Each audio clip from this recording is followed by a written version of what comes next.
Queridas irmãs e irmãos, muito boa noite. Nós vamos rogar ao nosso Mestre Jesus, que é a causa pela qual aqui estamos, que Ele possa permitir aos amigos espirituais, os nossos mentores, os mentores da nossa casa, a estarem conosco, nos auxiliando nas reflexões e na compreensão da mensagem do Cristo. Agradecer a nossa querida irmã, que nos honrou com o convite para estarmos aqui nesta noite, realmente reunir em uma noite, véspera do Natal, em um local que chama Ponto de Luz, já é o nosso presente antecipado. Temos que agradecer muito a Jesus por isso. Então veja a importância deste Cristo, a quem Deus confiou a segunda revelação. E ele, o Cristo, quando Moisés conosco esteve, era o Cristo. Já era o Cristo.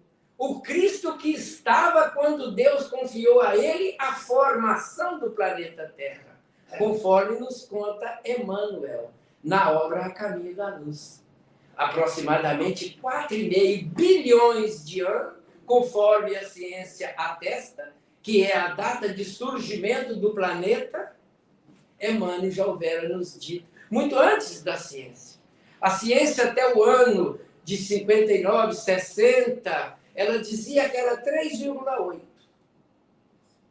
Não tem 30 anos que a ciência atualizou para 4,5 bilhões de anos.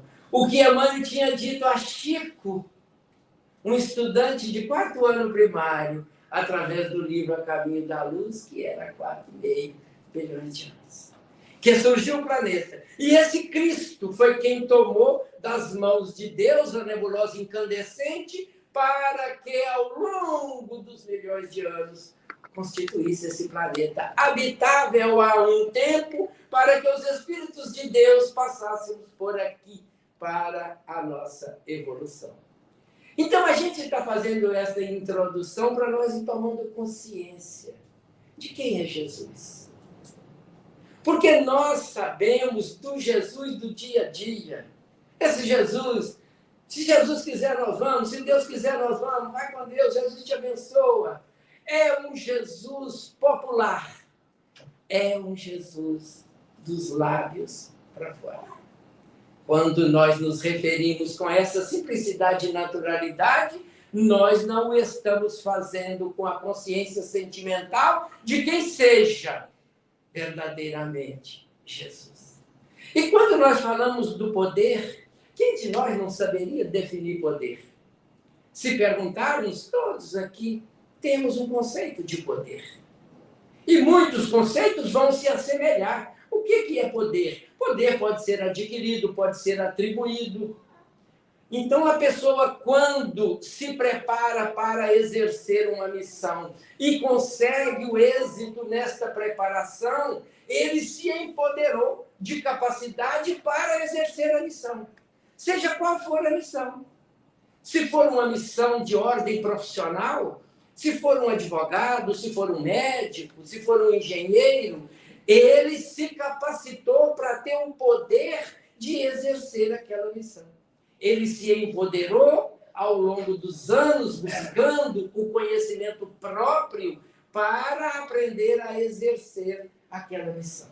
Então, o poder é esta autoridade que alguém recebe, que alguém confere, que alguém conquista e que alguém exerce sobre o outro, por hierarquia, por cultura. Quantos povos foram escravizados por outros povos? Os escravizadores atribuíram a si o poder de dominar aqueles. Quando Jesus chegou, era assim. Roma era o poder. A águia romana, terrível e insaciável, dominava deliberadamente os povos. E ia conquistando tudo. E subjugando tudo ao poder de Roma. E os escravizava. Todas as suas produções teriam parte que era para o poder eclesiástico, o poder religioso, e a parte maior para Roma. Ficando com quem produzia e gerava aquela riqueza, a parte mínima para a sua sobrevivência, e às vezes nem isso. Então a gente vê que o conceito de poder que nós trazemos é um conceito pesado. A cultura nos mostrou que o poder é aquela condição que alguém tem de determinar o que o outro pode ou não pode fazer. As religiões tomaram para si o poder. Os religiosos, interpretando o que estava escrito pelos profetas, que era para nos tocar o coração, eles interpretaram de uma forma que eles dominavam os dominados. Vocês façam isso. Nós não temos o dever de fazer. Vocês são obrigados a fazer. Daí o Cristo, numa ocasião, quando nos advertiu quanto ao fermento dos fariseus, que era aquela malícia que os fariseus tinham, Jesus disse: façam tudo o que eles falam, mas não façam o que eles fazem. Porque eles falavam uma coisa e viviam outra. Então era esse poder. Jesus, quando aqui chegou, encontrou predominantemente o poder humano, o poder material, o poder bélico, das armas, das guerras. E ele veio profetizado há séculos e séculos atrás que seria um rei, que seria poderoso, que venceria todos os exércitos, que todos se dobrariam diante do seu poder, da sua força. E veja que, do último profeta a João Batista, que foi o primeiro profeta da Boa Nova, passaram-se 400 anos. O que foi determinado como o silêncio profético. 400 anos sem profecia. Do último profeta da Bíblia a João Batista, o primeiro do Novo Testamento. Então, esse silêncio articulado pela espiritualidade, para que nesses 400 anos os profetas que ensinaram já tinham ido e vindo algumas vezes nas sucessivas reencarnações. Mas a humanidade já sentia desprotegida. A humanidade sentia-se carente, sentia necessidade de algo que pudesse trazer consolo, trazer conforto, trazer esperança, trazer alegria de viver, porque já não encontrava mais nas casas religiosas que cada vez exigia mais e oferecia menos. Então não havia um consolo para aquele que sofresse. Não havia uma esperança para o desesperado, para o desesperançado. Não havia consolo. Então a humanidade vivia, a humanidade contemporânea àquela cultura, àquela região, vivia momentos terríveis. Quando então aporta Jesus, com um novo conceito de poder. Vejamos que distinção do poder humano para o poder do Cristo. Ele que se dizia poderoso, com capacidade, com força, com a unção divina que ele auria nas suas orações para as suas realizações, ele provava o seu poder nas suas ações, sempre distribuindo àqueles desesperançados, aqueles sem motivação para viver, ele os acolhia, os atendia nas suas necessidades, com um poder inimaginável, que transformou a consciência da época por não compreender como que esse homem faz o que faz. Os que não o tinham na conta de uma boa pessoa, atribuía a ele o poder demoníaco, como vários fariseus o acusaram. Até o príncipe dos demônios lhe obedece, quando ele dizia a um obsidiado: espírito, sai dele. E a pessoa ficava boa, ficava consciente, ficava lúcida. E aquela coisa que já durava anos cessava-se imediatamente. Então vejamos a diferença, a distinção de poder. Mas quem atribuiu esse poder a Jesus? Se ele nascera na simplicidade, na humildade, não frequentou escola, não teve mestres que pudessem ensiná-lo. Veio de um vilarejo, criado em um vilarejo pobre de Nazaré, auxiliando o pai em uma carpintaria até os 30 anos, quando ele inicia o seu legado de amor. Quando ele convida aquelas almas para fazer parte do seu colégio apostolar e começar a sua missão de falar do amor, de falar do Pai. Então, ali, Jesus investido deste poder, porque é essa estrela divina que se fez ao longo dos bilhões de anos que se passaram da sua existência, em outras moradas da casa do Pai, onde ele conquistou o título de Espírito Puro. Como hoje a doutrina espírita nos fala, na sucessão dos mundos, fala do mundo primitivo, do mundo em que nós estamos, a regeneração intermediária, os mundos felizes e o mundo dos espíritos puros, que são os cristos, que trabalham dirigindo, coordenando outros planetas que formam. Jesus disse, eu trabalho, o Pai trabalha até hoje. Ele nunca cessa de criar planetas e de criar espíritos. Então, é infinita a evolução e nós estamos dentro dela. E hoje, nesta noite, refletindo sobre Jesus, o poder do amor. É interessante que nós tenhamos essa consciência para a gente ir aprendendo a lidar com a expressão Jesus, com a grandeza dessa alma. Para a gente ter unção quando nós pronunciarmos o nome do Cristo, percebendo a capacidade que é esse Espírito e que veio com esse propósito. Vejamos que a missão do Cristo se distingue por aquilo que ele trouxe, pela boa nova que ele veio revelar.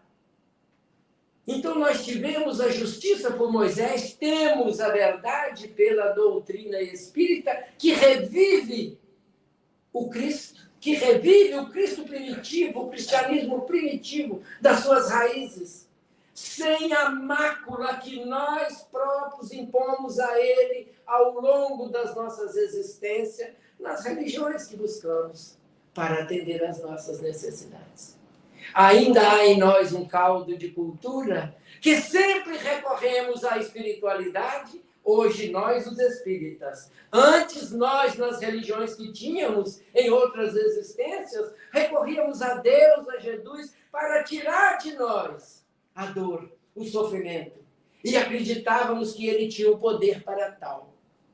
Mas era uma crença sem compreensão, sem raciocinar, sem refletir, porque o próprio Cristo disse a nós, vós sois deuses, podeis fazer o que eu faço e muito mais.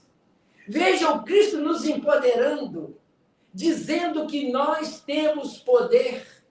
Precisamos desenvolver as habilidades que atribui a cada um o poder que se deseja. Não demos o exemplo do médico? Ele passa anos na escola, estudando, se preparando, se empoderando para poder exercer o sacerdócio da medicina, tal qual as outras profissões.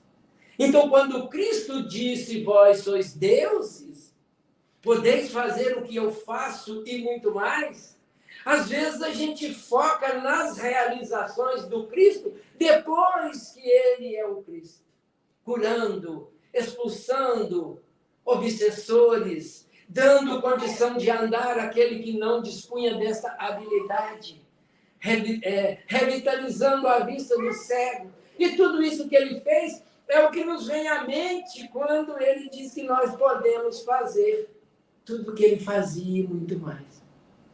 Mas para nós empoderarmos, nós temos que fazer o que ele fez. Veja que na única experiência que ele esteve conosco, em um corpo de carne, ele deu o exemplo do nascimento à cruz. Não encontramos nesta trajetória suposta de 33 anos um evento que denigra a imagem do Cristo. Muito embora encontramos alguns escritos no próprio Evangelho, uma interpretação de quem escreveu. Jesus chegou no templo, expulsou os cambistas, bateu nos cambistas, chutou as mesas, fez um escarcéu. E hoje a espiritualidade diz, ele contou conforme ele entendeu a ação do Cristo. Claro que Jesus não fez isso. Claro que Jesus que olhou para o seu inimigo que pregava sua mão na cruz e não teve uma reação de ataque, munido de todo o poder que ele dispunha, como é que ele ia brigar com quem estivesse lá no templo, agredindo em absoluto? Não existiu. O Divaldo é categórico, Raul Teixeira, almas respeitáveis, conhecedoras do Evangelho de Jesus, nos afirma, não houve este gesto como está contado. Jesus chegou e proibiu que fizessem um comércio no templo. E ele referiu aos escritos dos profetas. Não está escrito na lei que a casa de meu pai não deve ser usada com esta finalidade. Então, não usem. Então, não há na vida do Cristo um ato que denote um erro, um equívoco, uma mácula, um engano. Nada, um descaso, um não vou te atender, agora não, amanhã a gente vê, nada. Ele disse, vós sois deuses, podeis fazer o que eu faço e muito mais. Então nós precisamos seguir a trilha de Jesus. Ter esta vontade de agir como ele agiu para ter o poder que ele tem. Nós não teremos, obviamente, no tempo atual, o poder do Cristo, mas podemos estar sintonizados com a proposta de Jesus e refletindo, ainda que de forma opaca, pela falta de luminosidade do nosso coração, a ação do Cristo.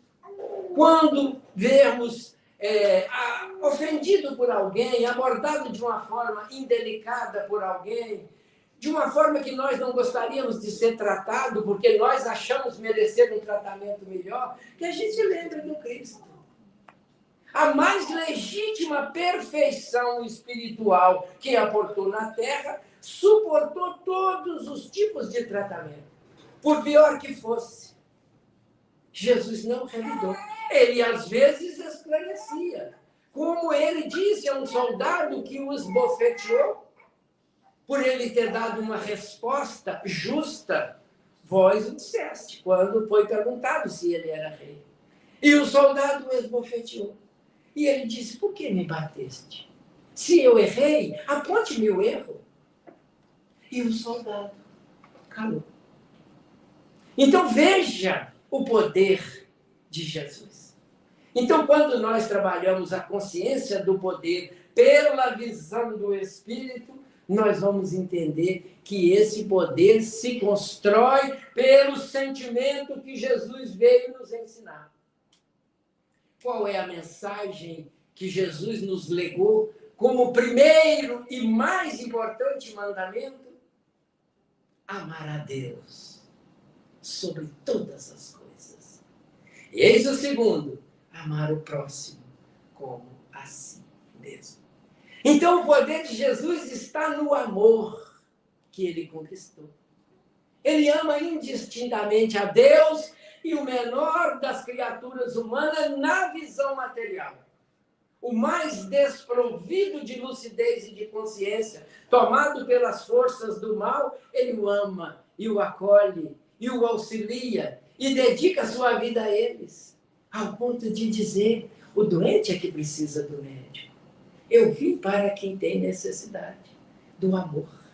E veja que esta missão ele poderia ter atribuído a outro espírito, mas essa ele tomou para si. Não, eu vou.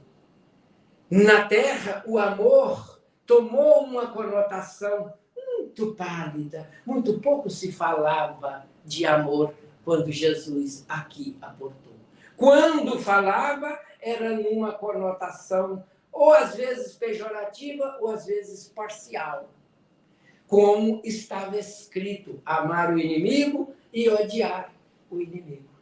Dente por dente, olho por olho. Olho por olho, dente por dente. Me fizeste o bem, eu lhe retribuo, num gesto de reciprocidade. Mas se me fizeste o mal, eu também estou autorizado pela lei para retribuir. O que já foi um avanço para a sociedade contemporânea. Porque antes do olho por olho, dente por dente, a vingança se estabelecia por medir as forças. Se quem me ofendeu fosse mais fraco, eu o destruiria e destruiria toda a sua família. E eu tivesse poder, eu podia sair destruindo, em nome de uma agressão que às vezes foi mínima. Mas eu tinha força. E a pessoa deu motivo, eu poderia sair destruindo. Então estabeleceu-se, essa lei também não é de Moisés, ele a aplicou, mas ela já existia em outros povos, muito antes de Moisés. A lei de talião, o olho por olho, dente por dente. Só poderia retribuir na proporção que fosse ofendido.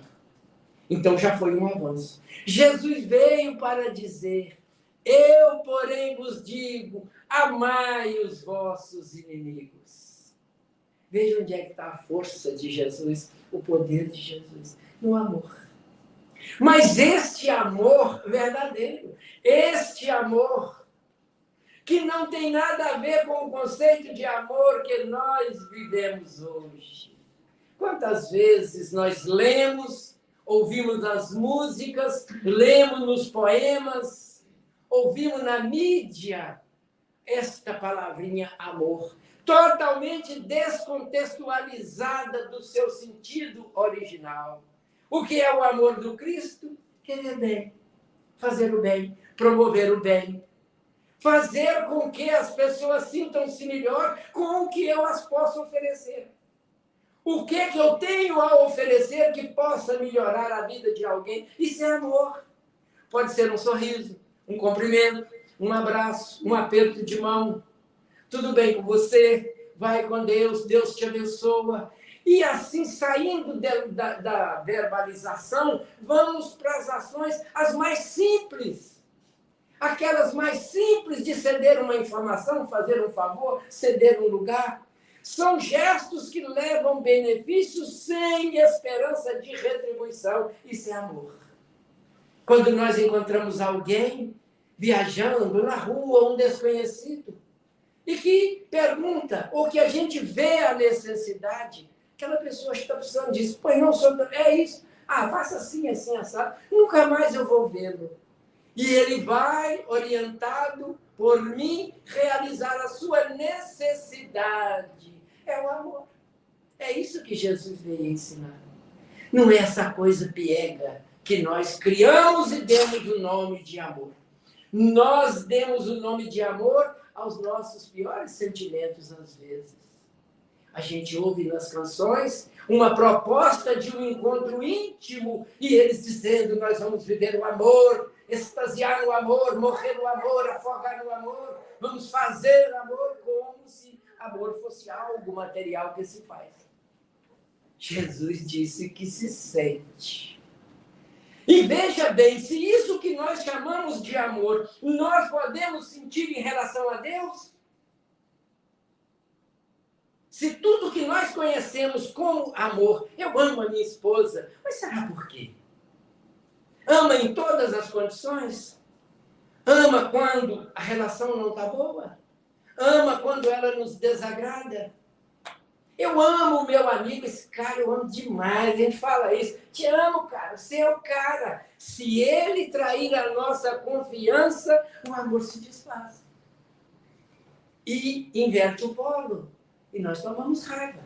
Então não era amor, porque o amor é uma construção de pureza de quem sente, independente da circunstância, independente do cenário, independente do que está vivendo. É a pessoa que sente. Isso é o amor de Jesus. Vejamos que ele serviu a todos nós, em todas as condições.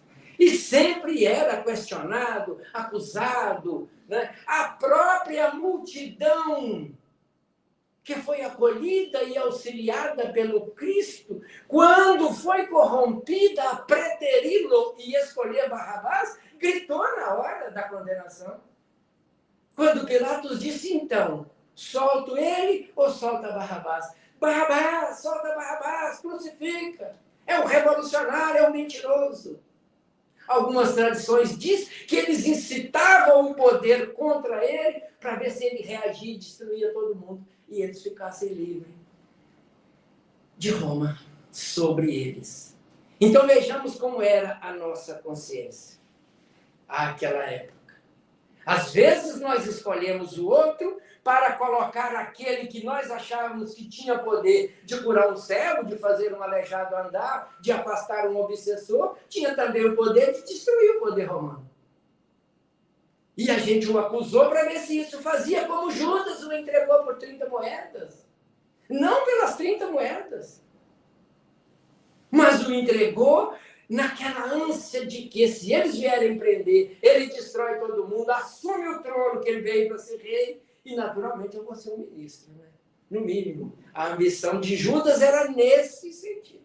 E ele entregou. Quando ele viu que o plano falhou, nós sabemos as consequências. Ele não teve forças o suficiente para se aguentar diante da traição que ele impôs àquele que ele amava. Mas amava esperando retorno. E aí ele se entregou ao suicídio. Ele se enforcou. E aquele a quem ele entregou, que foi para a cruz, tão logo desencarnou e deixou o corpo na cruz, onde é que foi? Na região das sombras, encontrar com Judas. Porque é que ele disse a Maria Madalena, quando ela o viu no domingo pela manhã, não me toques, ainda não estive com meu pai. Porque ele estava vindo de uma região onde Judas estava na sua agonia, no seu desespero, na sua dor, no seu sofrimento. Ele voltava desta visita e disse a ela, por enquanto não me toques. Então vejamos que este é o legítimo representante do amor. E precisamos ter essa consciência. Nós temos várias citações de amor. Quando nós lemos o Evangelho segundo o Espiritismo, o capítulo 11, amar o próximo como a si mesmo, nós vamos encontrar na Instrução dos Espíritos, que Kardec deu o título Lei de Amor, uma mensagem de Lázaro, que diz que quando Jesus pronunciou a palavra amor, os mártires, embriagados de emoção, atiraram-se aos circos e se ofereceram às feras para serem destruídos por esse sentimento de amor, pelo poder que Jesus tinha de transformar essas vidas. Vejamos as vidas que ele transformou. Saulo de Tarso, um jovem que foi talhado desde a infância para ser um legítimo representante de Moisés e das suas leis, imposta como elas já haviam sido modificadas, subjugando o povo. Então Saulo foi preparado. Ia ao Sinédrio, era uma autoridade, se empoderou para esta missão. E Cristo esperava dele uma outra missão.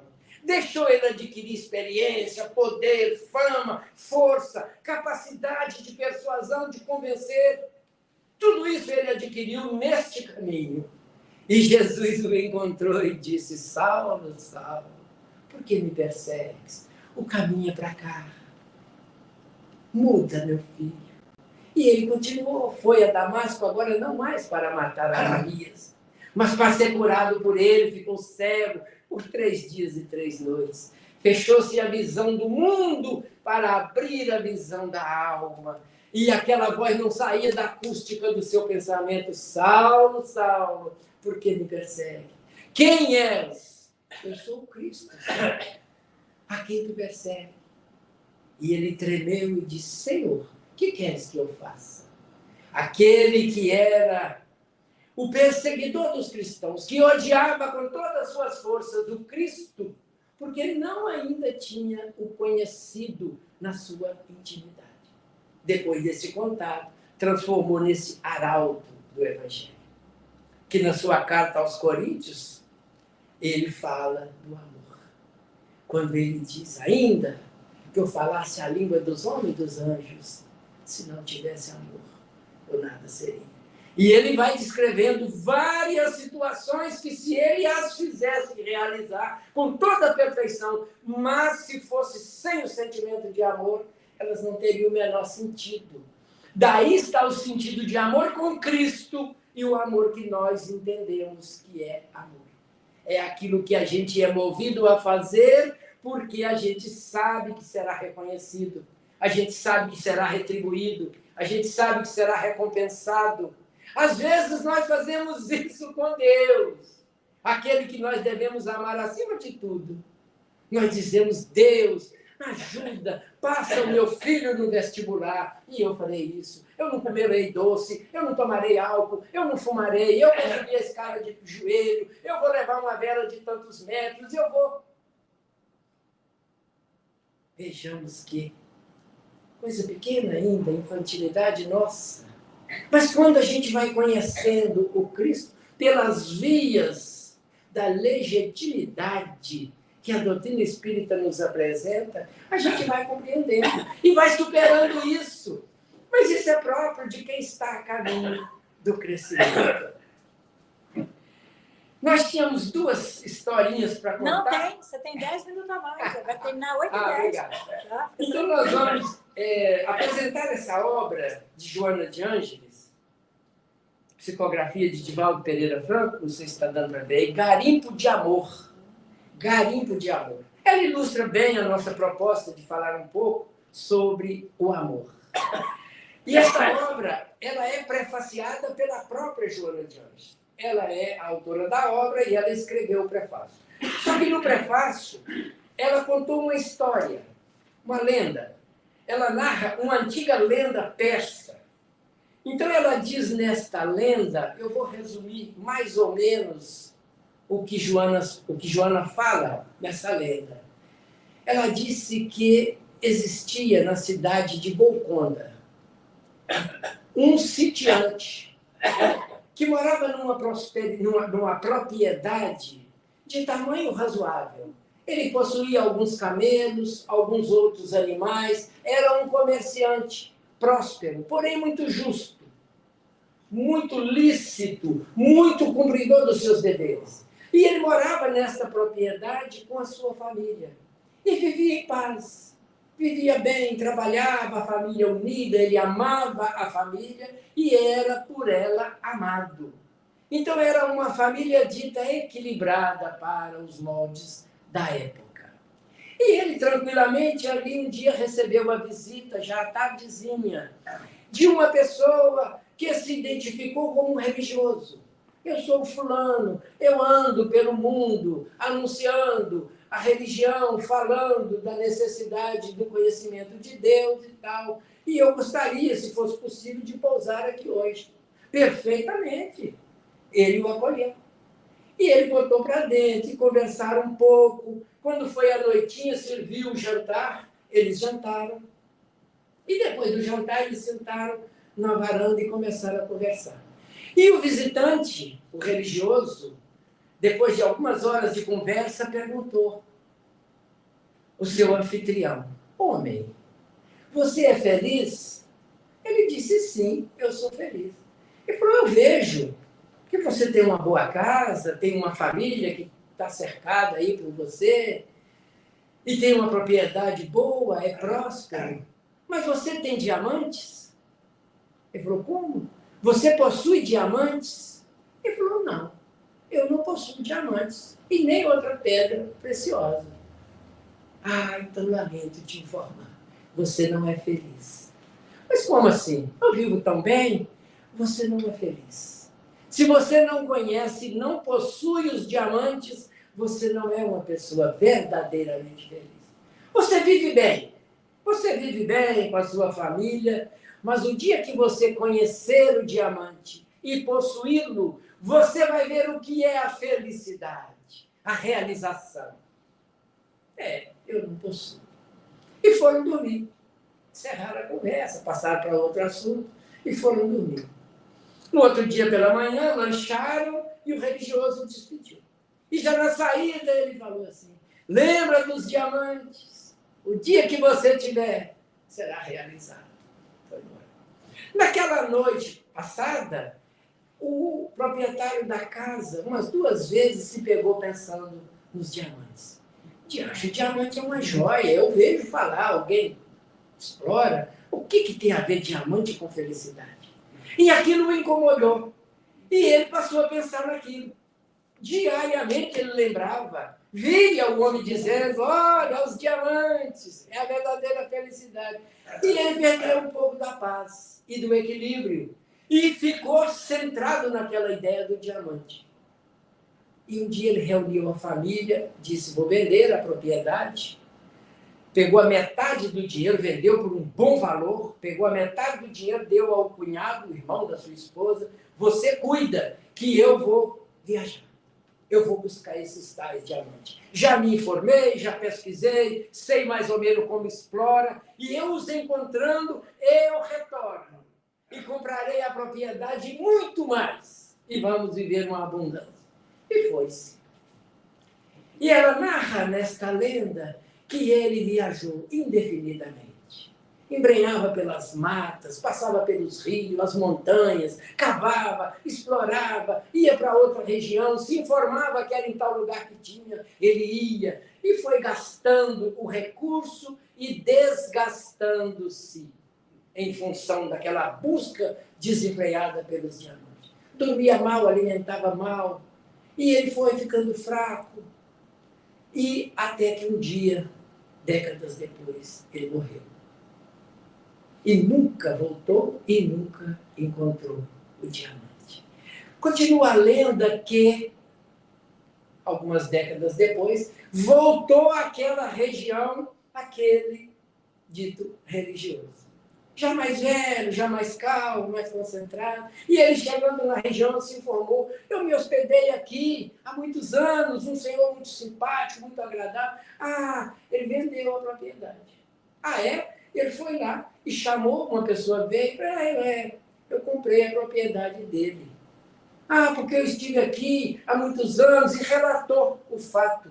Não, pois não, pode entrar, se você quiser ficar aqui hoje, eu te acolho e comprar. Ah, eu quero, muito obrigado. Entrou, e ali jantou, e a cena quase que se repetia da mesma forma.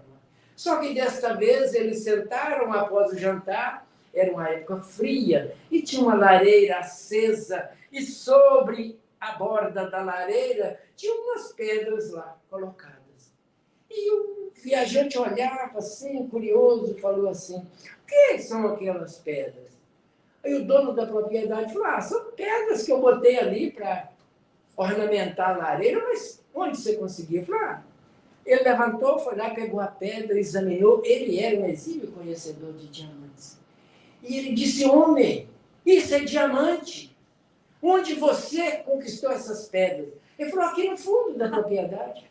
Tem um riacho, e ele é mais raso, os animais bebem água, a água muito clara, e essas pedras estão lá, tem de várias cores. Eu peguei essas, mas lá tem centenas. Diamantes enormes.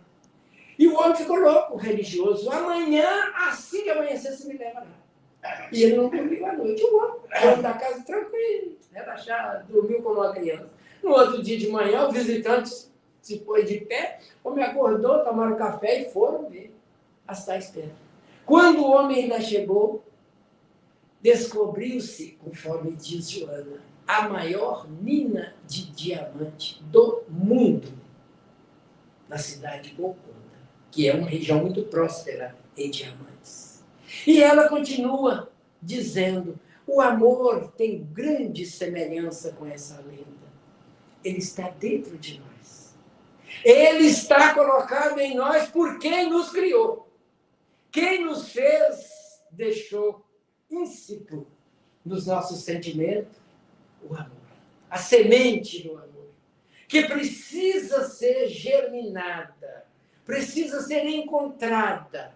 Quando eu encontro dentro de mim, quando nós encontramos dentro de nós a capacidade que temos de fazer o bem, nós encontramos o diamante que está dentro de nós.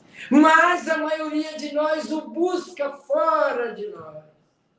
A gente vai buscar a felicidade, vai formar para ser feliz, vai casar para ser feliz, vai comprar imóvel, vai comprar carro, vai comprar sítio, fazenda, para ser feliz. Não com essa consciência, como a gente às vezes literalmente fala, eu só vou ser feliz. Não, a gente não faz isso mais nesse nível. Mas a gente anseia para uma realização algo que está lá fora. E enquanto aquilo não vem, a gente se alimenta da ansiedade, como o nosso irmão da lenda, que andou décadas atrás do tal diamante. Nós ainda não concebemos que a felicidade está aqui. A felicidade não é lá, a felicidade é o caminho, ela não é o fim. A felicidade é o caminho, é como eu vivo, é como eu sou, é como eu me relaciono, é como eu me comporto. Se o que sai de mim permite a alguém sentir-se bem por ter convivido comigo, eu amo. É isso que é amar. É isso que é amar conforme Deus pediu Cristo que nos ensinasse. Que fôssemos fraternos, que fizéssemos ao outro somente aquilo que nós gostaríamos que o outro fizesse a nós.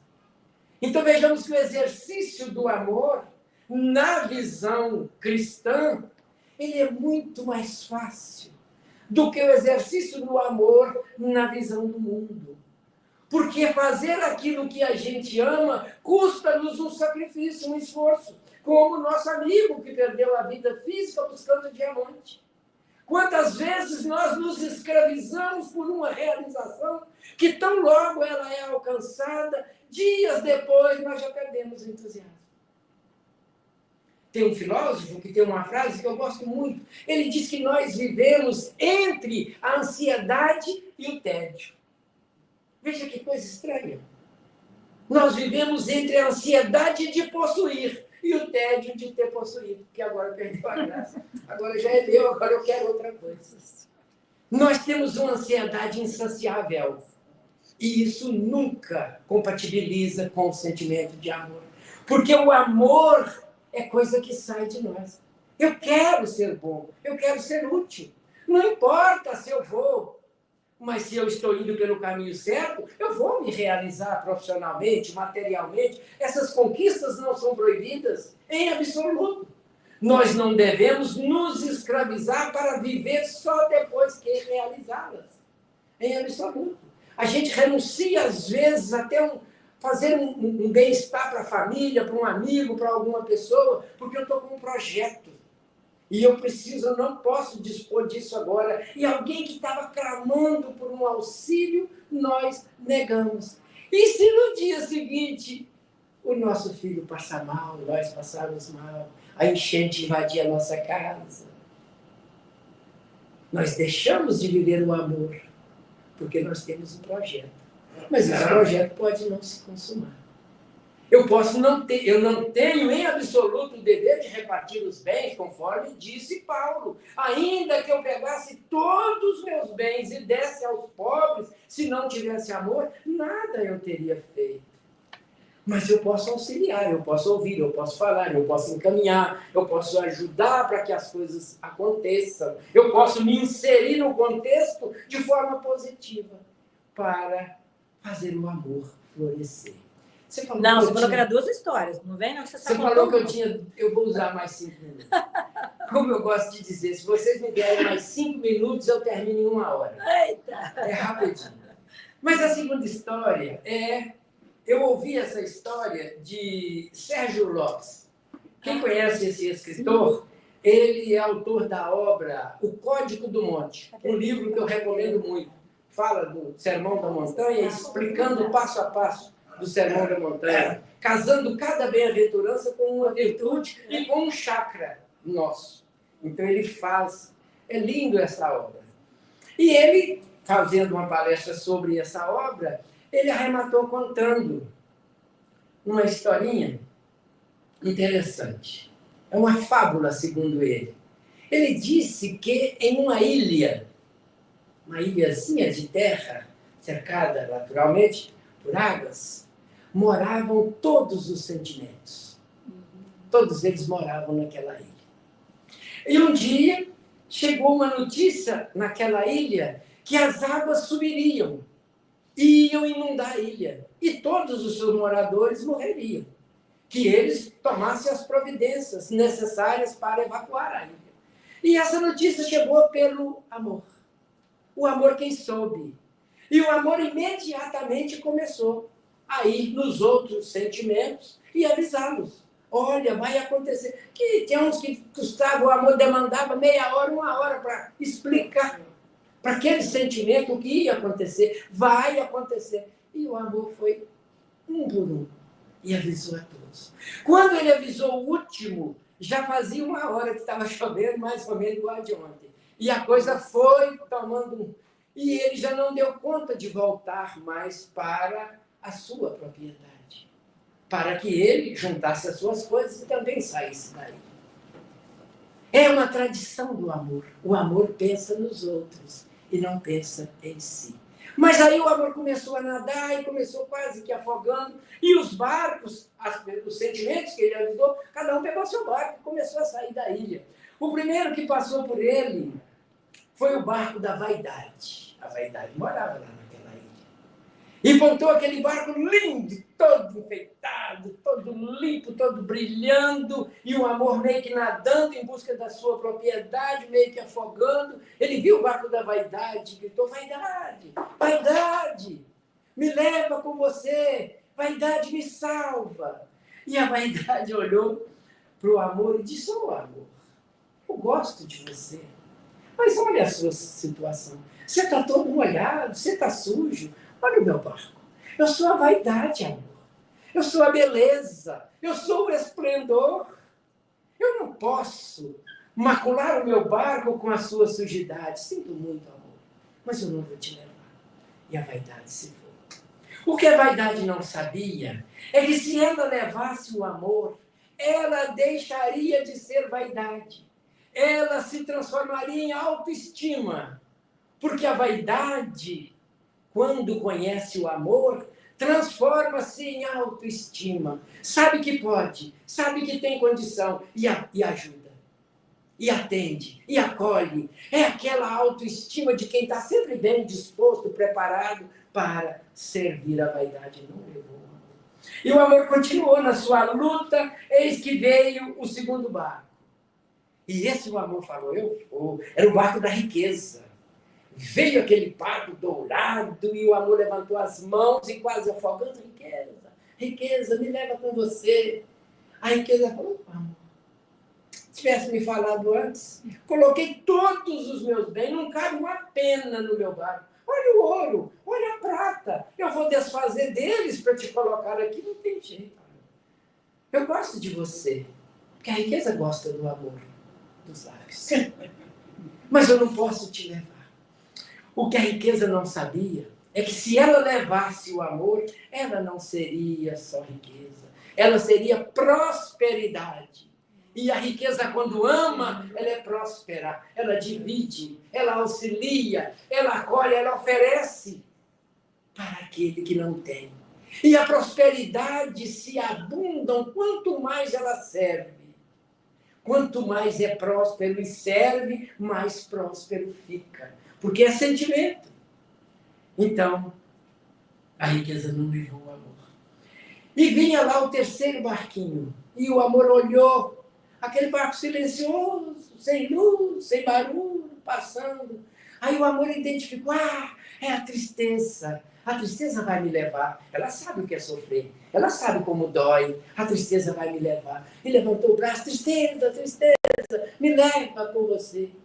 A tristeza estava tão triste que ela não escutou o amor pedindo socorro. E naquela profunda tristeza, deprimida, cabeça baixa, não estava nem vendo o rumo, ela foi embora. E não levou o amor. Que tristeza, a tristeza não levou o amor. Mas o que a tristeza não sabia, que se ela levasse o amor, ela não seria mais tristeza. Ela ia se transformando em uma melancolia, em uma saudade, em um sentimento gostoso por algo de bom que aconteceu, uma lembrança saudosa. A tristeza com o amor deixaria de lembrar só as evidências negativas que a faziam triste.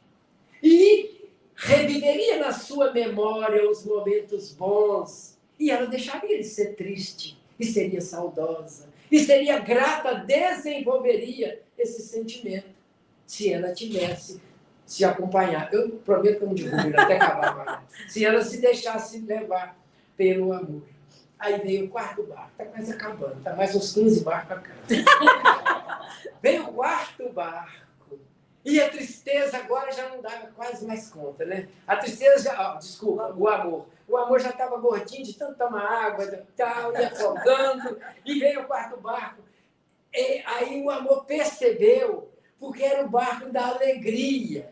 E o barco da alegria vinha repleto de luz e som. Eu brinco, quando eu falo desse barco, eu fico imaginando aquele trio elétrico da Bahia, né? e a Ivete cortando na alta, e aquele som estridente, lembro dos nossos trenzinhos da alegria aqui. Imagina assim, era o barco da alegria. E a alegria passou, o amor gritou, a alegria estava tão alegre, extasiada, que tinha conseguido juntar tudo que lhe pertencia, que estava indo embora, que não ia naufragar. A alegria só vivia isso, e não viu o amor. O amor gritou, gritou, gritou, a alegria estava presa naquela confusão, que ela sentia alegre em viver, e não viu o amor. A alegria não sabia que se ela levasse o amor, ela não seria alegria, ela seria felicidade. Não é aquela alegria do prazer imediato, é aquele sentimento de realização, de sentir bem. Quando a gente está alegre porque ama, a gente é feliz. A felicidade está em estar bem, sabendo por que está. Porque estou bem, porque o que eu tenho para oferecer é o bem. Quando se oferece, é o que se tem. Ninguém oferece o que não tem. Por isso, esses demais sentimentos não ofereceram nada. Porque eles não tinham amor, conforme disse Paulo. E aí agora eu falei, agora o amor morre mesmo, agora não tem salvação não. Ele perdeu a esperança, 4 barcos, ninguém levou. Quando ele estava para naufragar, ele viu um vultozinho de um barquinho, uma canoinha. E olhou aquele velhinho com um chapeuzinho, e naquele barquinho o amor falou, agora que eu morro mesmo. E levantou o braço, não sabia quem era, não identificou. O amor não conhecia aquele barco ali. E levantou o barco e aquele velhinho aproximou e falou, amor, chega. O amor foi aproximando, o velhinho pegou na mão do amor e puxou para dentro do barco. E o amor desfaleceu, desmaiou, caiu dentro daquele barco e não deu conta de mais nada. Quando o amor recordou o sentido, ficou lúcido, ele percebeu que ele estava em terra firme. Estava distante daquela ilha que houvera sido inundada. E ele lembrou, gente, eu estava lá, eu avisei todo mundo, ninguém me socorreu, mas eu estou lembrando de um barquinho minúsculo, com um velho. Quem pode ser aquele velho? E ele deu uma olhada, ele estava no pé de uma colina. Aí ele falou, eu vou subir a colina.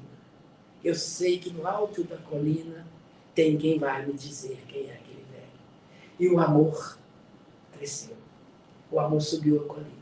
Chegando no alto da colina, ele deparou um pequeno casebre onde morava a sabedoria. A sabedoria divina está lá no alto. E o amor chegou e falou, sabedoria, oi amor. Você não sabe o que aconteceu? Eu sei, amor. Como você sabe? Eu sei, a sua ilha foi inundada. Você sabe? A sabedoria sabe. Você sabe? Então sei, amor. Sei que você foi avisado para que socorresse a todos e que ninguém te socorreu. Socorreu sim, eu sei, amor, aquele velho. Pois é, quem é aquele velho que me socorreu? A sabedoria disse, amor, você não sabe quem é aquele velho? Não sei. Eu preciso agradecê-lo. Eu quero revê-lo. Amor, aquele velho é o tempo. O tempo. O amor pensou, mas tempo não é sentimento. Como é que ele estava na ilha? O tempo é amor. Mas por que o tempo que me salvou e me trouxe aqui? E a sabedoria disse, amor, o tempo sabe que o amor e a sabedoria devem trabalhar juntos o tempo todo. Por isso o tempo te trouxe a sabedoria.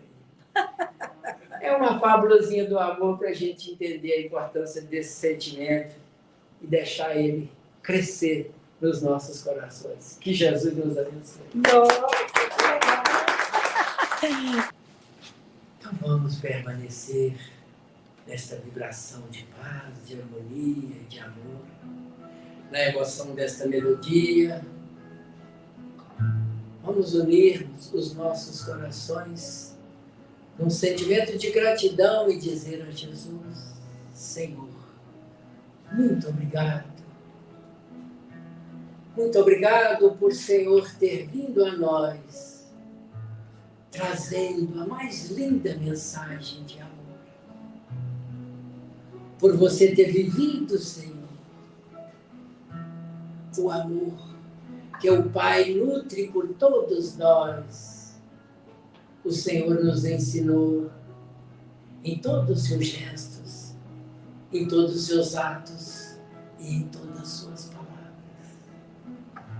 Permita, Divino Mestre, que os mensageiros de luz que atendem esta casa, que os nossos mentores queridos possam nos inundar com este amor, com esta fé, com esta certeza de que seremos melhores, que cresceremos e caminharemos na tua direção. Mestre Divino, abençoe os nossos lares, abençoe igualmente os nossos familiares, abençoe, Jesus, a nossa cidade, o nosso país, o nosso planeta. Vivemos dias semelhantes, quais aqueles que vivíamos quando o Senhor aportou no corpo físico. Hoje o Senhor manda-nos o Consolador que nos prometera, para revelar-nos a tua grandeza, a tua verdade, os teus caminhos seguros rumo à evolução. Que possamos compreender, Jesus, a tua mensagem. Que os bons espíritos sensibilizem os nossos corações para vibrarmos na sintonia do amor, desfazendo o miasma do ódio, da vingança, que paira sobre o nosso planeta. Que saibamos amar a Deus acima de todas as coisas e o nosso próximo como devemos amar a nós mesmos. Assim, Senhor, nós te agradecemos e pedimos que nos despeça sob a tua proteção divina. Acompanha-nos de retorno aos nossos lares e lá permaneça conosco para que vivamos sob a sua paz. Muito obrigado, Jesus.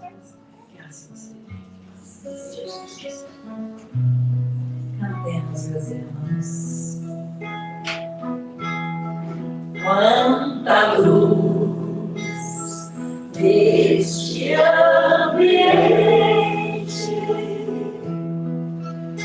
descendo sobre nós, vibrando em nossa mente. Quanta luz, quando assim cresce, como a alma cresce aos olhos de Jesus. Quanta luz, quando em oração a voz do Mestre fala aos nossos corações. Quanta luz você.